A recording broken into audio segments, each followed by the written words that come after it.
Hello, everybody. Welcome to readings from Oconomowoukee with Boswell Book Company from Milwaukee and Books and Company from Oconomowoc. That's Lisa Bedoin from Books and Company. I'm Daniel from Boswell.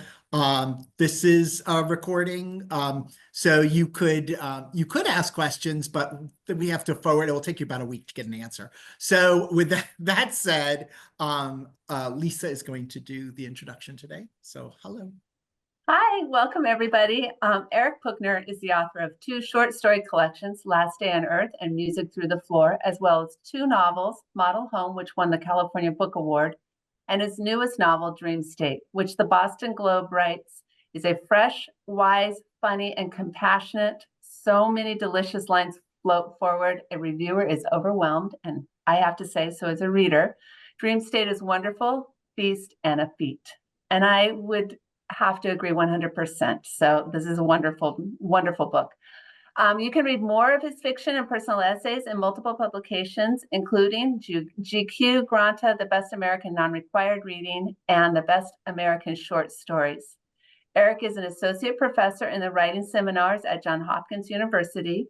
He lives in Baltimore with his wife, the novelist Catherine Noel, and their two children. I learned today that he spent summers on Oconomowoc Lake, so that was very exciting for us to learn. So maybe some of you remember him. So welcome, Eric. Thank you. Thanks so much for having me. Yeah, we're really excited. I love the novel, and I was wondering if you could give us all I struggle with trying to describe it, but maybe you can give us a little elevator pitch and a little flavor of the book, reading a passage or something. Sure, I'd love to.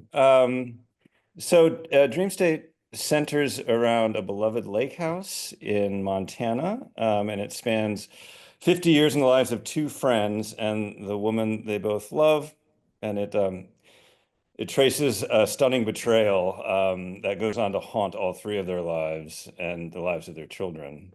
So it's about time, it's about trapdoor of regret, it's about the ghost lives we've chosen not to lead, and it's about what we do with the mistakes we inherit from preceding generations, both the sort of like personal mistakes that we make in our lives, but also the larger mistakes that maybe we make as a generation. Yeah, it really does capture that. That's great. It really does. Do you want to do a reading now, or do we want to sure, keep going, yeah. Daniel? I could just read for a few Start minutes. with the reading. Sure. So maybe I'll just drop into page 56. I don't think I'll give you much of a preface here, and I'll just dive right in. When he glanced up again through the windshield, Cece had reappeared downstairs. She searched the living room, then stuck her head into the kitchen. How wonderful this was, to be looked for. He was invisible. He could spy on her from his vehicle. Then she opened the front door and went out to the porch and saw him because, of course, he wasn't invisible. He was sitting in a truck with the dome light on.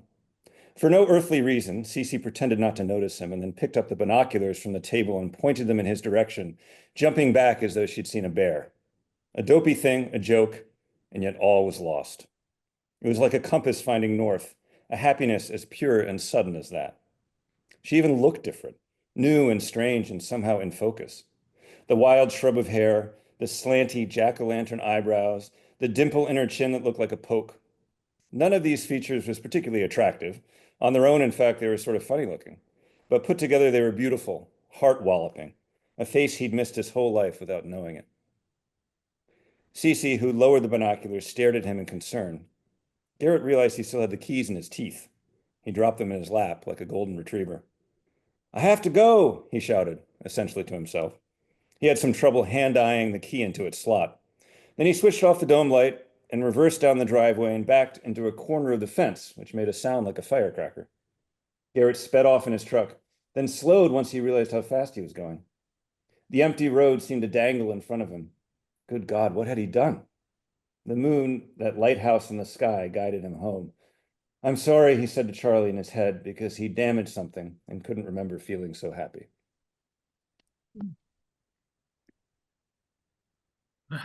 Well, one of the things, That's like the preface. yeah. One of the things that's so good about your introduction is that you are able to talk about the book without really talking about plot. And I get stuck talking about plot, and I get confounded at every turn on this book because there's all these things I can't say about it.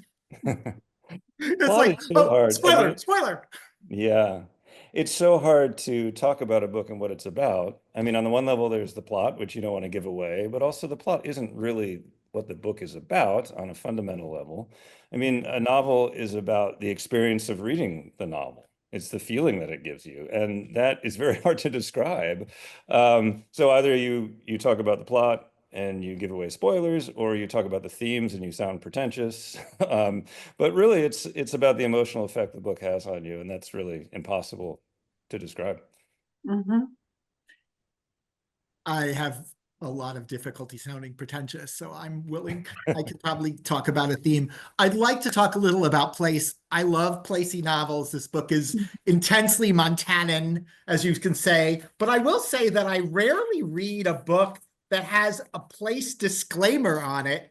The Montana is depicted in this book as a blend of real and imagined geography. Would you like to talk about Montana in the book and why you felt concerned about that? Oh, sure. Yeah. I mean, it's a place that is really near and dear to my heart. I've been the house in the book is not autobiographical at all. Thank goodness. But except for the fact that my wife and I have been going to the same lake house on Flathead Lake in northwestern Montana for the past 25 years. It's a house that her um, father's grandfather built actually, I'm sorry, built on Flathead Lake about, 100 and over about 100 years ago. And it was his grandfather was an immigrant from Lithuania who came over to Montana. He was Jewish, and there weren't very many Jewish people in Montana at all when he was there. This is the turn of the 20th century. And he was completely destitute and lived out of a packing crate for a while, apparently. And the only way he survived is that the trains that went through town, because it was on a train route, would throw him coal so that he could burn it and keep himself warm. And he ended up like living in the back of a saloon, or he started a dry goods shop in the back of a saloon, and became sort of a successful middle class person. And he built this house that we've been visiting for years. And it was actually went out of the family for a while. And then Gordon, my father-in-law, he spent his boyhood there, right? He saw that it was for sale, and he took one step in and he bought the house on the spot. And the real estate agent was utterly astonished that he walked in, didn't even look around, and said, "I'll take it."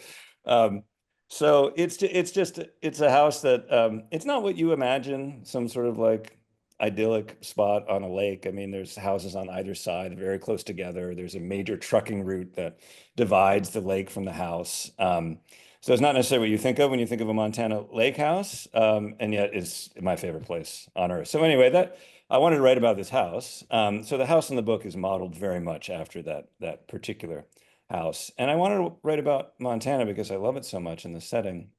But I also wanted to write about what was happening to the landscape there because of global warming. And, we have the past maybe 10 years, 7 years, we've gone out there sometimes and we can't even leave the house because the air quality index is so high, it's through the roof because of wildfires. And not just wildfires in Montana, but wildfires in Oregon and Washington and Canada. I mean, that all drifts eastward, as you probably know, in Wisconsin, right? So, and also the lake is very slowly sort of receding and drying up because of the reduced snow melt and other factors. So that was what drew me to this place, a love for it, but also I wanted to write a bit of an elegy for it as well.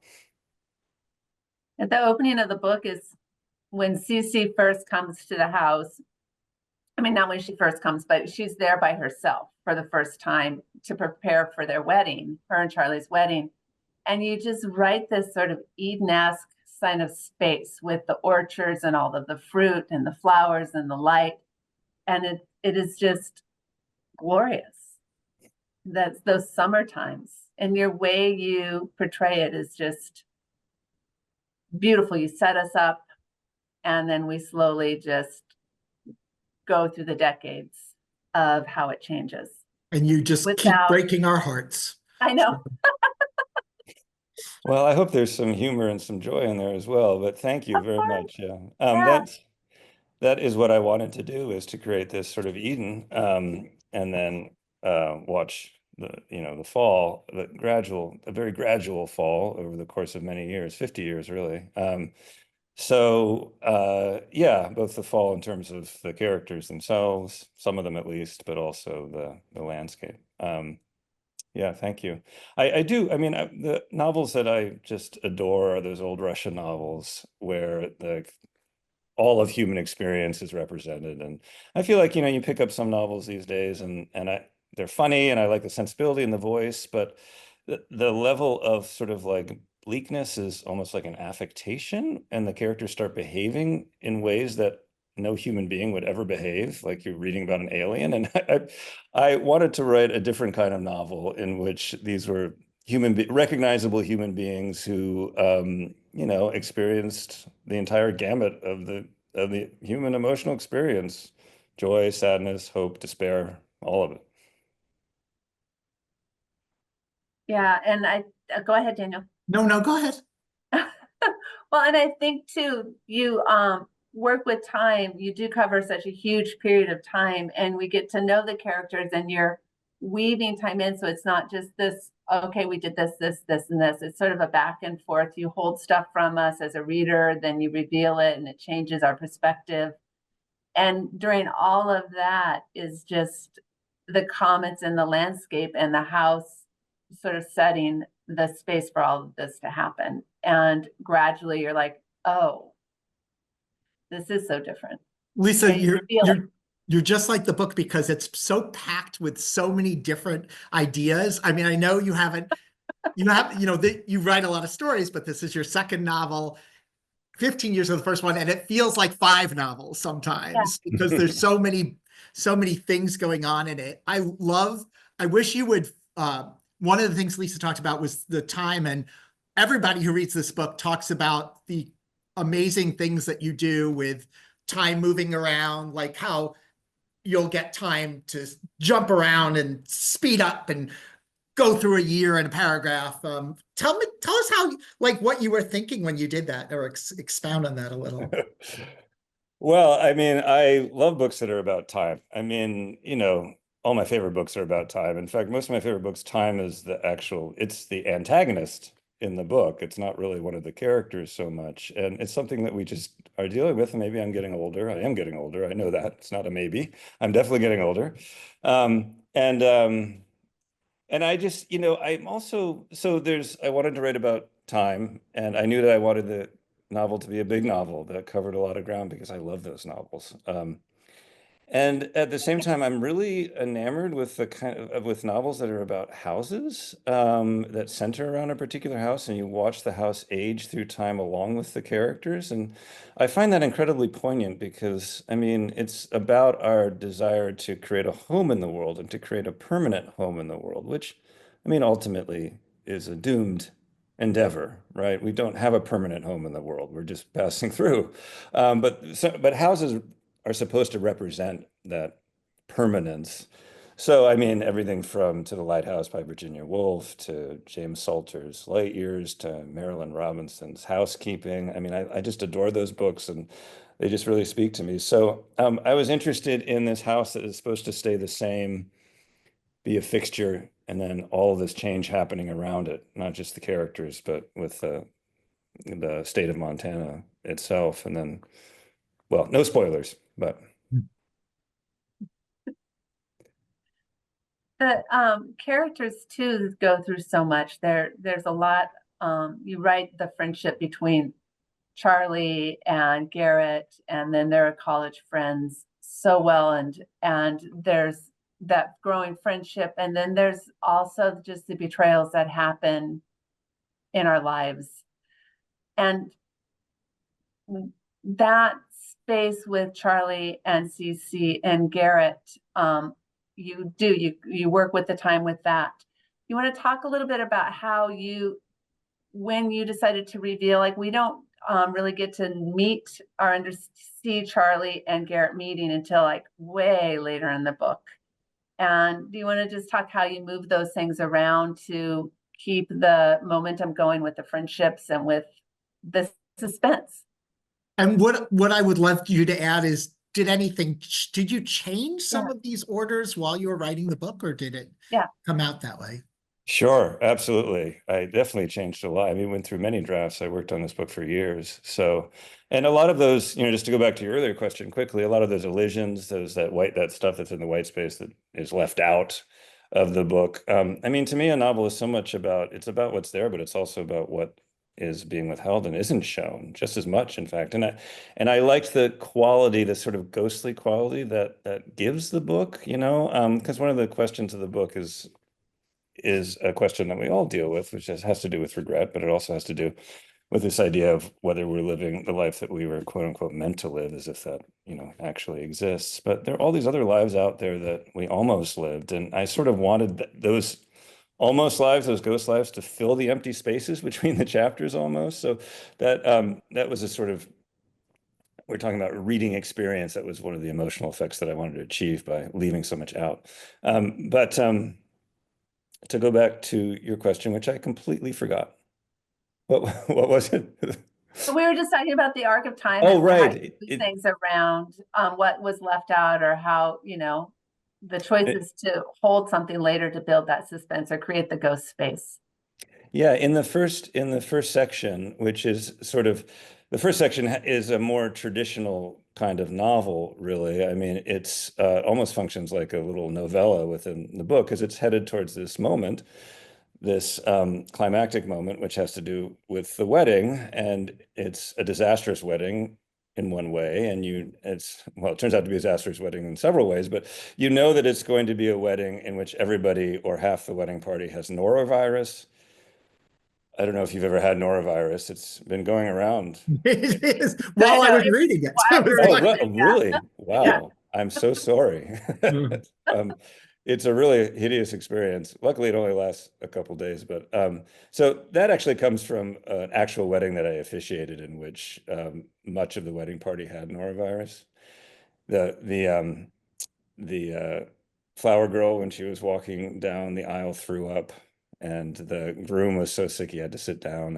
And these are people who are actually near and dear to my heart, who are very happy, have been happily married for years. So it didn't destroy their relationship or anything. But I had that, I had very little idea of what was going to structure the book, what the sort of, turning points in the book were going to be. But I knew that wedding was going to be a kind of fulcrum on which the book pivoted. And I knew that the first section was going to lead kind of inexorably towards that wedding. So, and I left Charlie out because I thought it would be interesting to watch this sort of like these early signals of love and interest bloom between these two characters. This is between Charlie's best friend Garrett and the bride-to-be, who's supposed to be marrying Charlie, Cece, without Charlie in the picture, and then remind the reader on whatever page he enters, which is like page 50 or something, that, oh yeah, Charlie does exist. And, this is a much less simple novel. It's easy to forget about him, but here he is. And the rest of the novel is going to be about the effect that this relationship has. Yeah. You have a lot of, it's interesting you're talking about ghost sort of things that are left out, but it's interesting how the relationships are, like, some relationships are very important and some we just never really hear about. And so Charlie's relationship with Jasper, his son, is so intense to the book. And yet his relationship with Taya, if I've got the pronunciation right, is sort of like, and I thought to myself, I wonder if this was a 1,000-page book and there's a whole Taya section that we don't know about. What was like, it was interesting for me to like, you made the decision to put her in because the other parts of the family, there's only one sibling. You gave them a sibling and then you took the sibling away. And I was just curious about that. Yeah, I mean, partly it has to do with the fact that you don't want a 1,000-page book, and you really have to zero in. You want the book to have the fabric of life. You want it to have the sort of messiness of life. You want it to have that sort of incidental quality that passes for life. And that means, in some cases, sort of overpopulating the novel, which you can't really do in a short story, which is why I love writing novels. I love writing short stories as well, but so so you want that in there, but at the same time, you can't have the novel and the novel's themes lose focus and the central relationships lose focus. So yeah, you have to make choices like that, and a lot of that was written. Not so much. There was a little bit more with Taya in it, but a lot of other stuff that I wrote ended up on the cutting room floor because it just didn't fit in the book, or else it was distracting. Yeah. Was there From something you really loved that you had to take out about a person or something like that? I mean, there's a lot of stuff. There are scenes that I really loved that I had to take out. In the first section, there is a scene that I thought was just really hilarious, um, that involved the a cop finding, actually the same sheriff who appears later in that scene, finding the entire crew there are a bunch of people who go to a bachelor party and they're all naked, and they're doing this thing they used to do in college, which is pose like Greek statuary alongside the street, and a cop stops, and there's this whole interaction between this group of naked drunken men and the sheriff, and I thought it was really funny. And maybe the funniest part of the book, but this happened in my first novel as well. Both my agent and my editor were like, "It's too funny." I mean, it veers into slapstick area in a way that doesn't really match the tone of the rest of the book. And so those are the sort of choices you have to make all the But time. I remember though, there's reference to that happening. It Yeah. just doesn't get fleshed out, which, sometimes you have to flesh it out in order for it to have a presence as Absolutely. even a moment. Yeah. Absolutely. And that's what gives a book depth, honestly, Mhm. are all those pages that you've written that don't show up in the book. I remember reading an interview with William Trevor, who's always been one of my favorite writers, the Irish short story writer. And he would just write pages and pages and pages in a journal about all the characters. And he would go through, like, what they did when they woke up. He followed them, through their daily routines, none of which ended up in the stories, but he knew those characters so intimately before he began the stories that you just feel like, oh my God, the authority here, the knowledge, the depth. Yeah. Yeah. We just read one of the Trevor stories a couple weeks ago, and you just can feel the depth in such a short period of time. Yeah. Yeah. Yeah. He's wonderful. Yeah. So thank you for overriding. I'm curious about, obviously the environmental themes are very strong in the book. I was curious as to what, that you said that you were seeing the changes in the Montana landscape, but did you always, like this is an environmental novel, definitely. And did you realize that was there, or did you see the themes and then pull them forward? Were you writing it up or were you writing a book and saying, this is here? Does that make sense? Yeah. Oh, yeah. That's a really good question. I mean, as I said, it was on my mind because we had lived it and I'd seen the changes in the area of northwestern Montana. So, I mean, the whole American West is dealing with this wildfire issue in particular, of course, right? But I also didn't want to write a cli-fi novel. I didn't want to seem didactic, and I didn't want that to be the only thing that the novel is about, or be so present in the novel and so heavy-handed that it took over the novel, right? I really wanted to avoid that because I wanted to write a novel that's just about human beings, and the fact that they get older. So I tried to relegate it to the background, but as I continued with the novel and things got more dire, and in fact, as I was writing it, I kept having to change my because the novel does, move into the future. I had to keep changing my prognosis for the future because things were getting more dire in the present. So I had to make things worse and worse. Things got hotter in the novel. I had to kept adding more numbers to the degrees and to what was happening in terms of the AQI, the air quality index, all that stuff. So it just became sort of unavoidable. But I really see that aspect of the novel as just being about verisimilitude, about being it's realism. I mean, how could you write a novel set in 2025 and beyond without grappling with that? I don't see how you could. It wouldn't feel realistic. Yeah, we were just complaining recently about not being in snowshoes for the past 3 years because there hasn't been enough snow. Yeah. And how can you write now without writing that? So yeah, and that's why I think what was so stunning about that aspect of it is it was just presented as reality, which it is, but that we don't get it like that. We don't get it just like, oh, there's oranges on the table and oh, it's now 110 out. Yeah. Yeah. Yeah, there's a chapter actually set in LA, which I wrote well before the LA fires. That's supposed to be 10 years from now, and the Hollywood sign is burned up into like shrinky dinks, and I think they've replaced it by the time we reach that chapter, but also the Griffith Observatory is on fire and stuff. And I mean, that was supposed to be 10 years from now, so Yeah. And it's not even 10 weeks. right, right. Yeah. Yeah. Yeah, there's just so much yeah, when I try to explain it, I just say it's just life. This is a book about life. All the way around, yeah. Curious Daniel? about what? Oh, I'm curious about. I mean, you mentioned some of the things the books are about. There's an awful lot of grief in the story. Yeah. And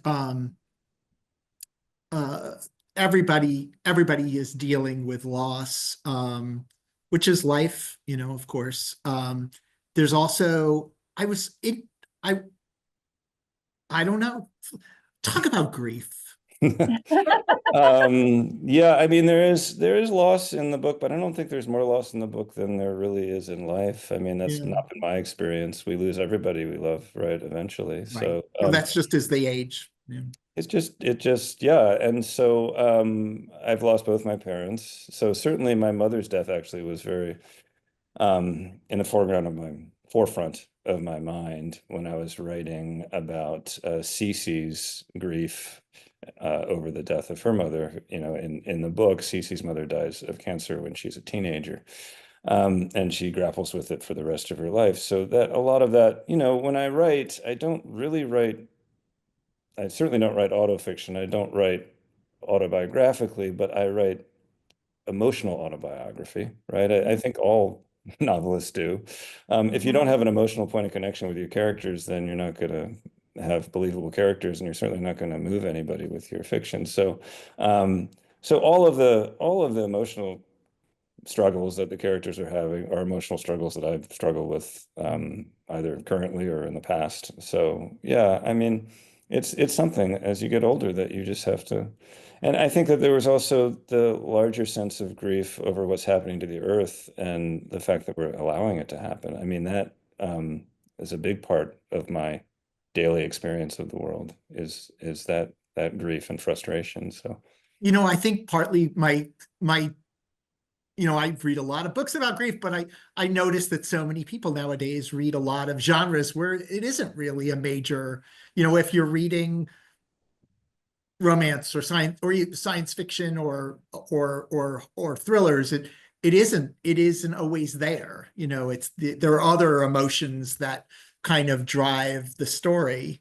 One thing that you don't get in every story, there seems to be, and maybe you would disagree with this, but it feels like there's so much competition between the characters, that they're always, it just feels like, and sometimes it's very on the page in terms of like the skiing. I was curious if you were a skier because there's a lot of skiing in the book, which is both kind of plays into the competition and also plays into the environmental themes. But it just feels like everybody's always like playing themselves against the other people in the story. Yeah, well, I'll answer the easier question first. Yeah, I'm an avid skier. I've been skiing since I was 2 years old, so I love to ski. And both about half my family lives in Utah now, and my dad moved to Utah when I was quite young, and so did my sister. So I've spent my youth and my whole life really skiing in the American West, so I in the Rockies. And I've done a little bit of backcountry skiing, so all that stuff was the easy part for me because it was based on personal experience. Also, I was writing about something that I love that I had never given myself license to write about. I think I had a hang up about it. Skiing is perceived as this kind of aristocratic sport, and it is. It's extremely expensive if you're resort skiing, and the equipment is extremely expensive, and the tickets are extremely expensive. But there's also, wife is married to a local Utahn who owned a transmission repair shop, and he grew up skiing. So, I mean, for a local person, it's not really a class thing. It's like you just grow up skiing because you live there. And so that's sort of partly been my experience of skiing. And I just had to get over that. And once I started writing about it, I was having so much fun just writing about something I love. It was so wonderful to do that. And also just capture the feeling of skiing and the joy that it brings me. Was a wonderful experience as a writer. Your other question, I had so much fun answering that question about skiing. I completely forgot what your It was about question. competition between the characters. Oh yeah, I was trying to deflect from that. I mean, people compete with each other in life, you know. I don't think of the characters as necessarily being super competitive. I think that I wanted to write about male friendship in particular. I don't feel like there are enough novels about male friendship, and there's so many wonderful novels about female friendship, like the Elena Ferrante novels, or Alison Monroe writes really wonderfully about female friendship. And there just aren't that many out there. And so I was and American men and American white men in particular are really weird. They're just really weird people. They have such a hard time expressing how they feel about each other. And I should say probably American white straight men in particular, right? So I was curious to if we had this really close friendship in college and this just terrible betrayal happened, like could two men living in America, could they survive that? And how would they survive that? And what would it look like? And it would be super messy. It would be incredibly messy. And so that's why it's so messy between Garrett and Charlie. And I love that part, the development of their friendship and just that one-upmanship and trying to figure out how to be the vulnerability that they hit up against and pull away from so often together. And you really caught that. And there are so few books that you can say, hey, this is a really great book about male friendship. Well, thank you. That means a lot to Yeah, me. it was really, and I should turn this into a question instead of just saying gushing over the book itself. But it is, why are we not writing those books? Why did the books for men have to be about thrillers and about adventure? And then this little space where they're trying to find that space, is it competition, or is it just trying to find how to be safe, how to be vulnerable, how to be friends? So in other words, do you have any other books about male friendship that you can recommend to people so we can explore this further? Yeah, I think there are some really good books about male friendship. One of the writers who I really admire that is really undersung is Tom Drury. I don't know if Yeah. you've read him before.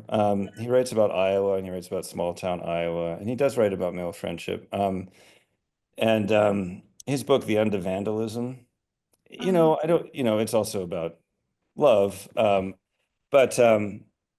But yeah, there's something about the way that he portrays not just like friendship, but just the fact that all of these people in this town know each other intimately, and they collectively experience all of these things. And that he also likes to write about men who are maybe emotionally reticent. And he does it in ways that are really funny. He's one of the funniest writers. I think he's one of our great comic novelists. But also that feels really true to me. So if I can direct anybody towards Tom Drury, I would do that, particularly The End of Vandalism, that novel. McWayne in Montana, he's got some wonky friendships with men. Yes. That's true. Yes. Yeah. I have to say I've only read his short stories. I haven't read any of his novels, but I definitely, he's on my list. One of the other things that I noticed in the book was, well, everybody, and this is probably true in most books, but your characters are all kind of trying to find meaning in their lives. And one of the things I noticed about the book is that they struggle a lot with that, but also they really have trouble establishing sort of a greater sense of community, especially because none of them are particularly religious. And I mean, the one person says he's an atheist, but none of them are particularly religious. And also, they're not really in the sort of traditional organizations that sort of build community. So they're sort of like these little molecules bouncing around, but not like feeling sort of a sense of purpose sometimes. Yeah, I mean, I think that's a good diagnosis of America right now. Yeah. I mean, that's great. I mean, you know, people have been talking about my book as being this like American novel. It's about America. And I mean, honestly, I just set out to write about life and I happen to live in America. And so, you know, that's what came out. And yeah, no, I mean, I think that's a very good diagnosis of both the characters, but also about life in America. So. Yeah, it made me want to join a club of some sort. It also made me sort of sad because, as you know, every bookseller talks about the famous author signing event in the book, and a lot of people, a lot of booksellers will say, well, bookstores are can be the center of community, but of course, not always. Well, I want to say that I love independent bookstores and all of that stuff. Actually, you know, I spent some time talking to a friend of mine here who owns two independent bookstores about her experience buying a bookstore and running a bookstore and how difficult it is, challenging, but how rewarding it is. So I hope some of that rewarding part also made it into the book. But I think it is a challenge, particularly in, you know, particular geographical areas to get people into a bookstore to attend a reading, you know, and it may have to do with readings themselves. Maybe we need a different model. And I feel like a lot of bookstores are sort of adapting less model. Reading, we're talking. Less reading, we're talking, right? Yeah. I mean, that's certainly what they want from me, to be in conversation with somebody everywhere I go. So yeah, but no, I do think that, I mean, one of the things about male friendship that I was interested in exploring in the book is the fact that there are so few opportunities for men to form communities, you know, and find friendship. And one of those opportunities, it seems to be the primary one for those of us who go to college, is college itself. And that's where you make these long-lasting friendships. And it's the last time that a lot of men that I know made these kind of long-lasting friendships. You have kids and you sort of are, you know, by virtue of the fact that you have to meet other parents, you become friends, but it's not nearly as intimate and as close as the friendships you make in college. And so one of the reasons why I follow all those characters through so many years, through middle age and into old age as well, is that I'm just interested in what happens when people that you met when you were 18 because they lived on your dorm room floor become your best friends for life. And that seems like not the best model for friendship necessarily, but also it is what it is. It's what we have. Well, there's a whole library of like the college and after college sort of novel. I mean, and it makes sense because you have these intense 24 hours, like you never leave them. You know, you just like, I remember from college, like I would just spend like a week talking to somebody in a way that it was probably a year's worth out of college. And then you reconnect with them 10, 20 years later, and you realize, I don't have anything in common with this person. Yeah. And it's great. Garrett's community becomes the Wolverines in so many ways, and being away from humans that he finds that peace. Do you want to talk about that aspect too, of putting him out with creatures? Sure, yeah. So the Wolverine stuff comes largely from this guy, Doug Chadwick, who I met in Montana, who's a wildlife biologist and also a wonderful writer. He's published several books. And he published a memoir about wolverining called The Wolverine Way. It's really terrific. It just struck me that here was a character who, and this is, I mean, a lot of my writing process functions on an intuitive kind of subconscious level. And there are often, you know, I'm doing all these things I'm not even aware of. And there's always this moment sort of late in the process when you're 2/3 of the way through a short story or a novel when the story or the novel becomes smarter than you are and starts to make these connections that you weren't really even fully cognizant of, you know? But this was a case in which like this guy, Doug Chadwick, told me about wolverines. Then I read his book and I was like, oh yes, wolverines. Like if you're a wildlife biologist, you're trying to track this animal that's almost impossible to find. It's completely solitary and it hides from you. And it's also covers extraordinary amount of ground, so it's very hard to locate.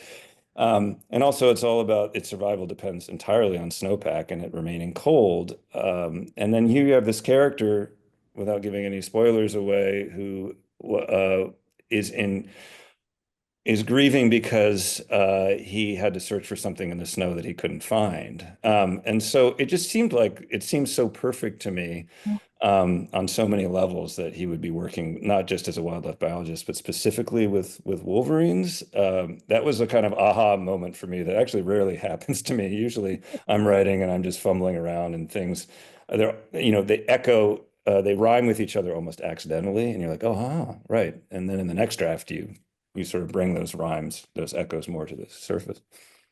There seemed to be a lot of that kind of rhyming, echoing throughout the book Daniel reread it complete. I didn't get all the way through to the complete reread, but rereading something pulls out so many of those connections that you don't see the first time around. You know, those little things here and there and that rhythm through. And so it's fun to be able to have that opportunity to reread. Do you often reread other novels or other short stories, or not necessarily what you write, but yeah, too much so. I'm always rereading things rather than reading new things. My students are much, in terms of contemporary fiction, my grad students, they've read much more than I have because I'm always rereading the same books and going back to favorite books. But I'm really gratified to hear you say that. Thank you. Just, you can tell a book is solid if you reread it and you start making the book, is more complicated than you thought it was. And that's what Nabokov famously said, that rereading is everything. And it really is for me. I mean, when I go back, and there are books that I've read countless, I can't even count the number of times that I've read them. I also teach them as well, so I read them again and again and again. And I mentioned James Salter's Light Years. I probably read that once a year. I love that book so much. And it's flawed. It's definitely got problems, and the style occasionally veers into self-parody, and it's not a perfect novel, but it's just like a favorite novel, So yeah, no, I love to reread books, do it all the time. I like that distinction of it not being a perfect novel, but a favorite novel. Like something can be a favorite thing that doesn't have to be perfect. Sure. I mean, I think what I respond to is what many writers respond to, readers, I should say, respond to in novels is not that they're perfect and they don't have flaws. I mean, there's that famous definition of a novel by Randall Jarrell, which is it's a prose narrative of a certain length with something wrong with it. So I love that definition, right? And so all novels have things wrong with them, some more than others. But you respond to sensibility, right? I mean, you read something and you're like, oh, I love this voice and I love this sensibility and it speaks to me and it opens that secret envelope in my brain that has, where it's articulating things that I have always thought but haven't articulated to myself. That sort of feeling is what I'm after. Daniel? I don't know. I thought, I thought of I have a lot of questions and I sort of this would be each one would be 45 minutes. So we can't. So you've mentioned a few classic books. Do you read, do you have any contemporary recommendations? Sure. Have your No, grad I do. students recommended stuff to you? Yeah, I didn't mean to suggest I don't read. I do read plenty of contemporary fiction as well, just not nearly as much as my grad students do, which is great. They should be. Those are their competitors, right? Yeah. So I just read a terrific collection of stories, and I do love the short story, but as a form, it's This Is Salvaged by Wahini Vara. She's a friend of mine, and I hadn't read it. It came out last year, I think, and they really knocked me out. All of the stories, so terrific and so varied. It's rare to read a story collection in which not just the material is varied, but the style is varied, and I actually really go for that in a story collection. So, yeah, I recommend that very highly. Right. Noted. I'm in a short story group, so we'll pull one through. Oh, good. Yeah, it's terrific. Yeah. Yes. Fun. Um, Lisa gives me recommendations from her story group. So, and I've actually read some of the collections. They've often only read one story in it, but so I kind of, it's funny because, stories are supposed to be out on their own, but I have to say, as I've gotten older, I want I'm not sure how I'd feel about if every story felt so different, because I like cohesiveness. I like the voice to kind of connect the pieces together. Yeah, I should say that the connective tissue has again to do with that sort of sensibility that's connecting Okay. everything. And also she's very carefully ordered the stories. So it's almost like Dubliners and Dubliners begins with youth and then ends up with old age. And it does something similar in an unexpected way. So, and it's also they're all about grief. So yeah. We're the grief and found family group, Daniel. Perfect. Yeah. All right. Well, I think, do you have a last question? Otherwise, I think we should, people have things to do. They don't want to listen to us all day. Or if they do, they can come in and follow us around the store as we espouse various things. Oh, I do have a last question for you. I noticed that you said in both your books, you had to pull out things because they were too funny. Do you think you'll ever write a comic novel so you could be funny forward?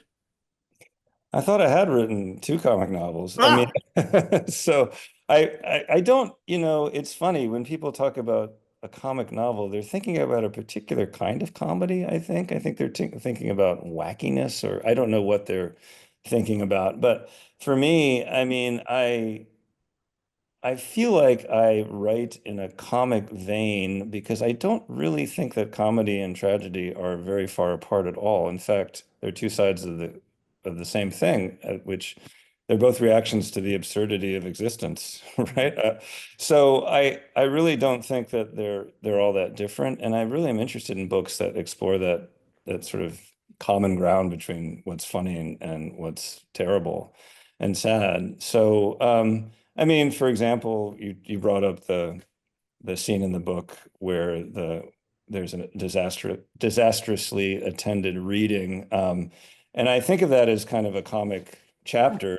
The CC who runs the bookstore accidentally takes an Ambien, thinking that she took a beta blocker, and so she's half asleep and she's trying to put MC this reading, and it turns into kind of a disaster. So, I mean, what's funny is that things that are funny because there's a disconnect between expectation and actuality, right? But that's also what makes fiction work. Any kind of fiction is that disconnect between expectation and actuality. So a lot of my ideas originally are sort of comic ideas, like the wedding itself, that norovirus wedding is kind of a comic idea.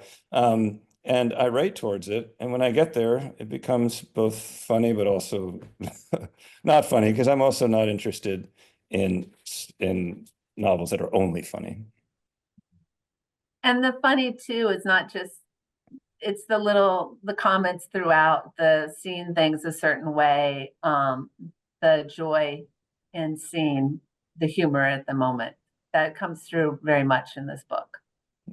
Oh, the little you. jabs, that aren't the big guffaws, but the little things that we do to each other and say to each other that make us smile. Thank you. So it's funny, just not bend over all the time.